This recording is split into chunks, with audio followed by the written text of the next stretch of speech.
এই দেখুন আজকে আমি কি বানাচ্ছি। আজকে আমি পায়েস রান্না করতেছি।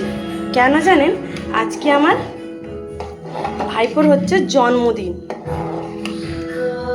এবার তার জন্মদিনে আজকে আমি রান্না করতেছি, পায়েস রান্না করতেছি।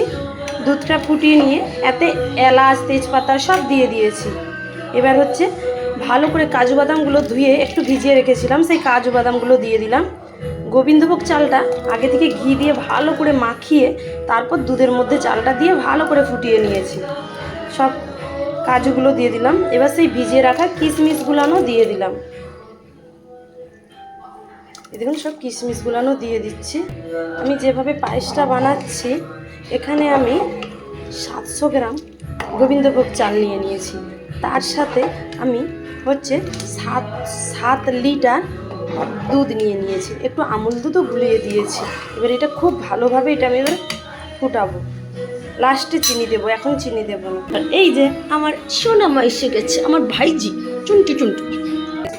এই যে এবার হচ্ছে পায়েসটা হয়ে গিয়েছে। এবার এখানে আমুল দুধটা দিয়ে দিলাম গুলিয়ে রাখা, আর হচ্ছে কিছুটা বাতাসা দিয়ে দিলাম। বাতাসা দিয়ে পায়েসটা খাবেন, ভীষণ ভালো লাগে, একটু জল কাটবে না বাতাসার মিশ্রিতে। আমার পায়েস রান্না একদম কমপ্লিট। আপনারা সবাই ভালো থাকবেন, সুস্থ থাকবেন। নমস্কার।